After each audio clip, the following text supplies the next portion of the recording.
What time is it? Time to do another Mr. Black Mamba video. Hey YouTube family, Mr. Black Mamba 305 here with you, and I am here to do another quick video, trying to make my videos shorter, more to the point than longer, and keeping you guys, make sure you guys are not bored. Before I start today's video, this is Mr. Black Mamba 305. If you have not subscribed to my channel, I would really appreciate if you would like to go ahead and hit that subscription button. And if you want to get more content like this or any of my previous content, hit the notification button. So when I put out these contents, you guys are the first to get it. I know that about 95% of you guys, or even more, have watched these videos, have not subscribed. If you are in that number and you want to get into the know, then go ahead, hit that subscribe button. If you're already subscribed, thank you and welcome back. Well, as the topic state, we're talking about carrying one in the chamber and why I carry it in the chamber and why you should too. Now, just because I say that don't necessarily mean that you should carry one in the chamber. It's all dependent upon the person's, what your need for the firearm is, what's your surroundings, what your everyday commute is, what your everyday activity is. You might not need to carry one in the chamber, but I personally think everybody should. And it's just something that everybody should do. Before you think about even carrying in the chamber, first thing you should do when picking a firearm, you should definitely pick a firearm that best suits you. Because if you pick a firearm that's a little complicated for you, a firearm that you're not comfortable with, a firearm that it's not easily maneuverable for you, then carrying concealed carry and carrying one outside of the chamber and picking up that firearm and racking it and using it to defend your life is going to be very difficult. So make sure it's a firearm that that you decide, hey, I'm going to do some research on it and this is what I want to carry.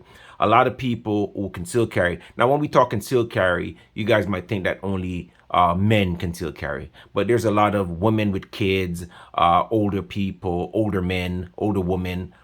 Everybody conceals carry. Whether you think so or not, it is a reality. And so if you're going to conceal carry and you're going to carry a gun that has a really stiff spring and you're an older person and you're going to carry, but you're not going to carry one in the chamber, and then you have to rack that firearms, and even with a stiff spring, then the slide is very smooth, you don't have any grip on it, then not carrying one in the chamber is going to be a problem for you. That you might as well don't carry a gun at all, because by time you rack that gun or try to rack that gun and you keep slipping, and especially during stressful situations, and you rack that thing and you can't rack it, then the bad guys, I remember the bad guys, they carry however they want. They've already got the drop on you. They have their guns pointed at you, one in the chamber and ready to go. So why shouldn't you carry one in the chamber and ready to go?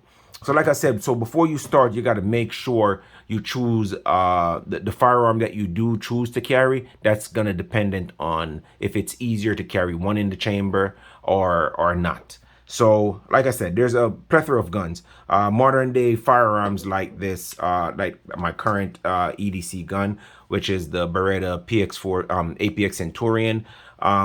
These ones pretty much is, it's a single action only. Once you rack that round and you're just pretty much ready to go. You point, you unholster it, point to your target, and you start shooting. There's other guns like this Beretta M9 that obviously the gun is loaded, nothing's in the chamber, guys, so don't worry yourself. So something like this, yes, if you are going to carry around in the chamber, so you're going to have a very long, hard, again, this is a double action, single action, and double action, for anyone that doesn't know, is the first round. When you pull that trigger, it's going to, while you're pulling the trigger, the hammer is getting cocked and it's going to be very hard. And once that shot goes off, then it goes into single action, meaning the hammer is going to stay cocked. I'm sorry.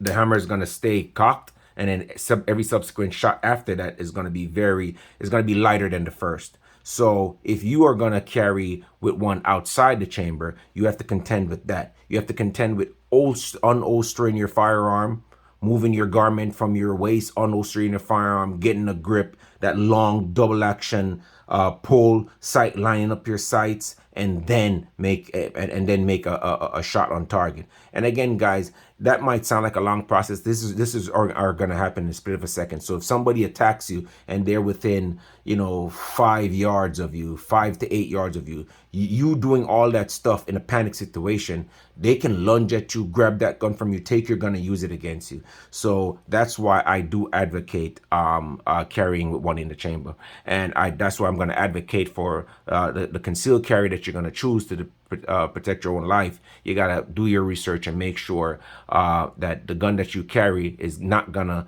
inhibit you, taking from the holster and putting shots on your target. So a gun like this, personally, for me, this is too long. I really don't carry this as much. I used to carry it when I just got it. I don't carry it as much anymore. And so much process that goes into it. Like I said, a long double action pull along with the single, unholstering it, getting on target. It's just a little bit too much. Yes, I can carry this one cocked and locked. If I am going to carry this firearm, I am going to carry cocked and locked. And you can drop the hammer on one with a round in the chamber. But if you do rack this firearm,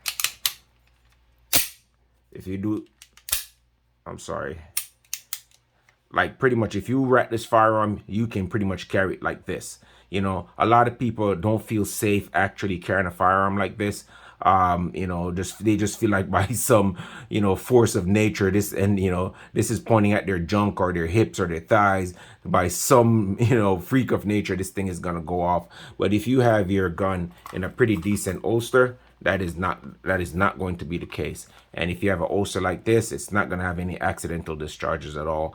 So it's pretty much safe. The way how they make modern firearms right now, guys, it's super easy. These guns are not good. I mean, SIG had a little bit of problem when it came out with the M17 P320 series of pistols. They had that little drop safety. But if you're carrying modern pistols now, like Glocks and Berettas, they're pretty much not gonna go off. Especially most of those striker fires where the hammer is not external and you don't have a safety decocker. You're not gonna accidentally drop that safety and put your finger on the trigger and fire that gun. So so it is pretty much very safe to carry cocked and locked. And the arguments I'm gonna use, yes, it's carrying with one in the chamber as its pros and cons. I'm just gonna go over the pros for me. You might find something that I'd say, apply to you, and it outweighs the cons, and you think you should, carry one in chamber, or you might think that, the points that I give for the cons are gonna outweigh the pros. So for me, the main difference is once I carry a gun, and again, this firearm is they got some live rounds in here. I'm not gonna put anything in the chamber, but let's use our imagination now. Say I go like this, I put my magazine in, drop the slide. Now there's one in the chamber. Now, again, if you are going to carry, I wouldn't just put this in my waist. Obviously, this has to be in an holster. So any accidental discharge is going to be highly unlikely. And if it's a pretty decent holster, the gun is not going to go off, even if it's pointing at your junk. So for argument's sake, there is one in the chamber right now. I come into a scenario or a situation where there's a bad guy. So now picture this is in an holster. All right, this one is not gonna fit this holster because, again, like I said, this wasn't really made for this holster. I don't really carry a light on this thing. I just put it on for the purpose of the video. But say this is in your holster, all right, and then this is in your waist. So say my waist is right here. This is in the holster, and it's on my hips, and I'm carrying. The bad guy is coming at me right now. Now I remove my shirt. The first thing I do is I'm gonna have to move my clothes because it's concealed. So you're concealing the weapon. You don't want to brand the shit. You don't want everybody to know you're carrying a firearm. If the bad guys know, then they're gonna target you first because you're gonna be an immediate threat to them. So you're gonna make sure you're not printing, and then they're stepping towards you. They don't know that you have a gun. In a split of a second, you move your shirt out of the way, and then again, the trigger guard is inside of this holster. So it's pretty much going to look like this, where this is where the trigger guard is going to be. You are not going to accidentally just go in there and grab that gun and fire around. So you are going to take it out, fingers off the trigger, but instead of racking the slide and engaging the target, now what you're going to do now is you are just going to point and shoot. And that is the reason why I carry with one in the chamber. that split second of me trying to rat around and having possibly miss a grip, and I'm sweating and I'm nervous, and the scenario is very, you know, haptic, and I'm just going through a mental breakdown at that time, and I'm not as focused as when I'm at the range or when I'm at home dry firing, and I'm just pulling and pulling and it's not chambering. Then the bad guy's the time to come forward, lunge forward to me with a knife or take out his firearm and shoot.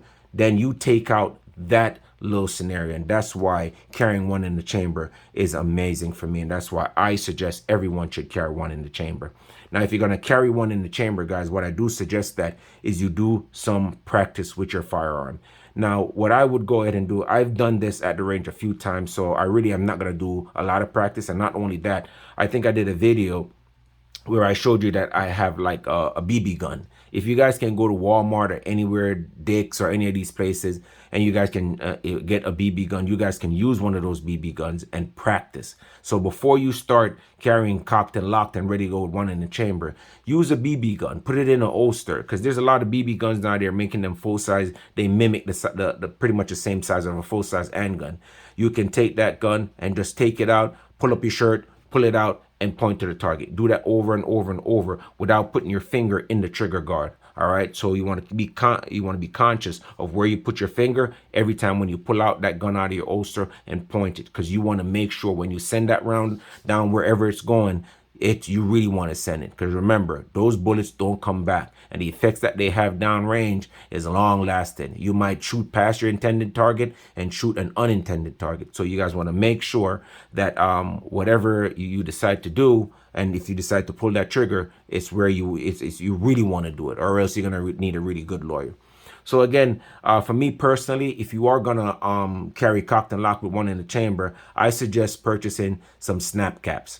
If you guys don't know what snap caps are, go ahead and look it up, but I'm going to give you a quick synopsis of what a snap cap is. A snap cap is pretty much a fake bullet.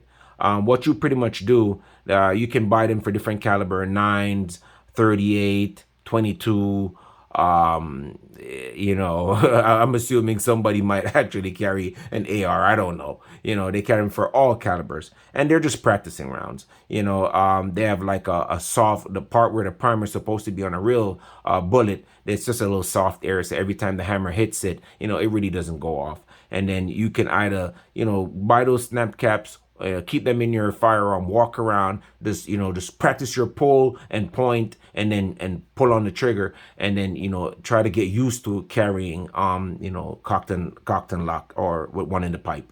Snap caps are amazing, and I do suggest, if you're a new gun owner, look into snap caps and look into, you know, maybe practice with them at home, even on the range, before you actually go carrying, doing a concealed carry. So again, for me, guys, that is pretty much the main reason why I carry concealed, is that split second. Because you got to think about it, guys, and this is going to be one of the cons. When you carry without one in the pipe, right, and you come into a certain situation, and you, after you've done the first part, you pull up your clothes, you pull out your firearm, and the bad guy is like 2 feet away from you, and you are there like this. Now your hands are sweaty, and you're pulling and you're pulling, and you can't get a grip. Even if you might pull back, you might not even chamber the round properly, and you might think so, and then you go ahead, fire, and then nothing comes out. The bad guy jumps on you, and he sees that your intention was to kill him, and guess what? Now he wants to kill you. So it just takes away the extra step of doing all that stuff. Now with a gun like this is the same thing, because again, with this one, if it's already if I have one in the chamber, this is going to be super easy for me, because the gun is already in single action mode. I've already charged it. There's already a round in the chamber, and pretty much all I have to remember is to drop the hammer and fire. You know what I'm saying? So it is super easy. You know what I mean? And this is so easy. This is actually a no-brainer. I don't understand why people would want to carry, you know, without one in chamber. But at the same time, there's those people who, before they send that round where it's supposed to go, they want to make sure that they really want to send that round on chamber. And the fact that you have to pull it back, that gives you more time to think about what you really want to do. That little split second, hey, do I want to kill this person? Do I want to, you know, shoot them in the leg? That little bit of time is going to give you a little extra. And like I said, it's personal preference. And so for me, carrying cocked and lock is the best thing. And most of all, it's just the amount of time it takes, to get that weapon and point it out to your target and just shoot. It just takes less time, less moving parts to tend with, and just get being busy. You know what I mean? So that's pretty much my arguments for carrying cocked and locked in my personal firearm, and why I think you should do the same too, because that split second can mean the difference between your life, the life of your family, life of your kid. If you're someone that has a young baby and you carry cocked and locked, there's guys out there who think that just because a woman is walking with a child, she's vulnerable, and they don't know that she's carrying. That's just one thing, less thing in this. If you have your baby in your hand and you can just lift your shirt up and just pull out your gun, point and shoot, and it's a lot easier to just do that, instead of having to put down your baby, rack it, and then or even if you're in your car and you're driving, taking your steering hand, your wheel off the steering hand, some guys attacking you on the side of your window, instead of you panicking when there's glass shattering on your face, then all you have to do is take out your gun, point, and then just shoot, instead of point, rack, dealing with whatever you have to deal with and shoot. So that is the benefits of pretty much carrying cocked and locked. One of the cons now, like I said, is the fact that when you don't carry cocked and locked, guys, then you have to go through the process of doing all that stuff.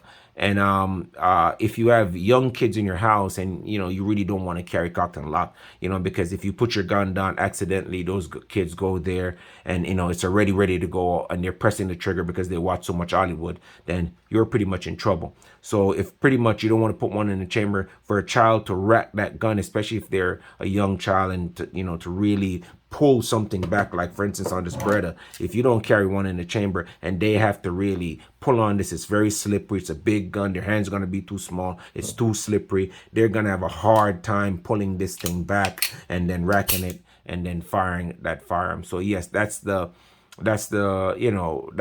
cons of not carrying one in the chamber, to me at least. The pros for me, like I said, it's the speed, the readiness of putting that, having that round already in the chamber, just getting busy whenever you need to get busy.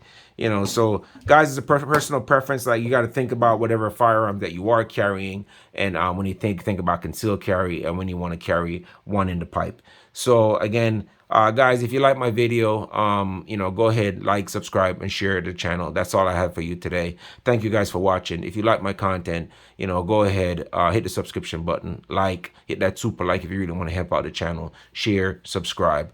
And again, for all the people that are in other countries like Australia, India, New Zealand, all these other countries that watch my videos, thank you very much for watching. And all my faithful subscribers, thank you guys. If you're the first time to the channel, please consider subscribing to my channel and help me grow. Next year, I want to get to about 10,000, and I'd really appreciate that. And guys, if you like my content, like I said, go ahead, hit me up. Thank you guys very much. And that's all I have for you today. Mr. Black Mamba 305 signing out. Stay safe, and we don't promote violence here.